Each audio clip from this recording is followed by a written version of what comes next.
हम सभी ने अपने बॉडी के जॉइंट्स को कभी ना कभी क्रैक जरूर किया है और बॉडी के जॉइंट्स को क्रैक करने पर उनसे पॉपिंग साउंड आता है। लेकिन आखिर ऐसा होता क्यों है? ऐसा क्यों होता है कि जब आप अपने बॉडी के जॉइंट्स को किसी पर्टिकुलर डायरेक्शन में बेंड करते हैं या मूव करते हैं तो फिर उनसे एक बबल या बुलबुले के फूटने जैसी आवाज आती है।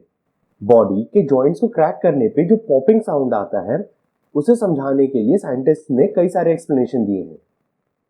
सबसे पहला एक्सप्लेनेशन तो ये दिया गया था कि जब हम अपनी बॉडी के जॉइंट्स को क्रैक करते हैं तो हमारी बॉडी में मौजूद लिगामेंट्स काफी तेजी से मूव करते हैं और इन्हीं लिगामेंट्स के मूव करने की वजह से ये पॉपिंग साउंड क्रिएट होता है। दूसरा एक्सप्लेनेशन ये दिया गया कि जब हम अपनी बॉडी के जॉइंट्स को क्रैक करते हैं तो हड्डियां आपस में ग्राइंड करती हैं जिनकी वजह से यह पॉपिंग साउंड आती है। लेकिन ये दोनों ही एक्सप्लेनेशंस गलत हैं।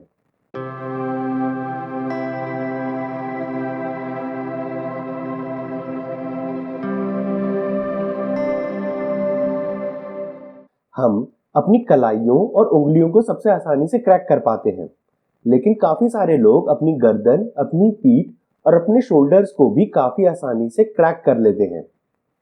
बॉडी के इन जॉइंट्स को क्रैक करने पर बिल्कुल वैसी ही आवाज आती है जैसा कि किसी बबल के बर्स्ट होने पर आती है, क्योंकि एक्चुअली आपके जॉइंट्स में बबल्स ही बर्स्ट हो रहे होते हैं।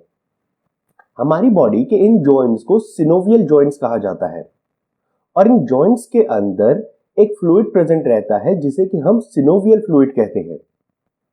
इस सिनोवियल फ्लूइड का काम बोन्स को आपस में न घिसने देना और बोन्स को एक दूसरे के ऊपर से ग्लाइड करने देना है। इसी के साथ साथ सिनोवियल फ्लूइड में फैगोसाइट्स भी पाए जाते हैं जो कि जॉइंट्स में कभी-कभी आ जाने वाली गंदगी को भी खत्म करते हैं। अब क्योंकि सिनोवियल फ्लूइड एक फ्लूइड है तो बाकी फ्लूइड्स की तरह ही इसमें गैसेस डिसॉल्व होती हैं। जब आप अपने सिनोवियल जॉइंट्स को क्रैक करने की कोशिश करते हैं तो बोन्स के बीच में प्रेजेंट गैप जिसमें कि सिनोवियल फ्लूइड फिल्ड रहता है वह इनलार्ज होता है। इस गैप के इनलार्ज होने की वजह से सिनोवियल फ्लूइड में लो प्रेशर का एरिया बन जाता है जिसकी वजह से गैसेस बबल फॉर्म करने लगती हैं और इन्हीं बबल्स के फॉर्म होने की वजह से सिनोवियल जॉइंट्स को क्रैक करने पर एक पॉपिंग साउंड आता है। इनफैक्ट साइंटिस्ट का यह मानना है कि दो तरह के पॉपिंग साउंड्स होते हैं। पहला वो जो कि बबल्स के फॉर्म होने पर आता है और दूसरा वो जो बबल्स के बर्स्ट होने पे।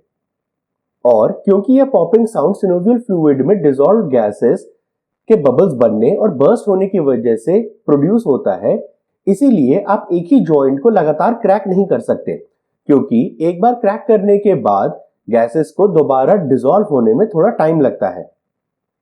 अब यह क्वेश्चन उठ खड़ा होता है कि क्या जॉइंट्स को क्रैक करने पर हमारी बॉडी में कुछ प्रॉब्लम्स क्रिएट होती हैं? आपने काफी सारे लोगों को यह कहते हुए सुना होगा कि जॉइंट्स को क्रैक करने पर बोन्स में आर्थराइटिस हो जाता है। लेकिन एक साइंटिस्ट डॉक्टर डोनाल्ड अंगर ने इस बात को गलत प्रूफ कर दिया। उनकी मां ने भी बचपन में उन्हें यही बताया था कि जॉइंट्स को क्रैक करने की वजह से बोन्स में आर्थराइटिस हो जाता है और अपनी मां को गलत प्रूफ करने के लिए उन्होंने अपने लेफ्ट हैंड की उंगलियों को 50 इयर्स तक लगातार क्रैक किया और राइट हैंड की उंगलियों को बिल्कुल भी क्रैक नहीं किया। 50 इयर्स और 36,500 क्रैक्स के बाद उनके दोनों हाथों की उंगलियां बिल्कुल एक जैसी थीं। उन दोनों हाथों में से किसी भी हाथ में आर्थराइटिस नहीं हुआ और उनके इस साइंटिफिक कंट्रीब्यूशन के लिए उन्हें इग नोबेल प्राइज भी दिया गया। Ig Nobel prize normal Nobel prize की एक पैरोडी है और ऐसे लोगों को दिया जाता है जिन्होंने कुछ अजीब लेकिन साइंटिफिकली इंपॉर्टेंट कंट्रीब्यूशन किया है। जॉइंट्स को बार बार क्रैक करने की वजह से हमारी बॉडी में कोई प्रॉब्लम क्रिएट होती हो, इस बारे में अभी भी रिसर्च चल रही है और हमारे पास ऐसा कोई भी एविडेंस नहीं है। तो अब आप अपने बॉडी के जॉइंट्स को आराम से क्रैक कर सकते हैं बिना किसी टेंशन और वरी के। So that's it for today's video. Thanks for watching and stay curious.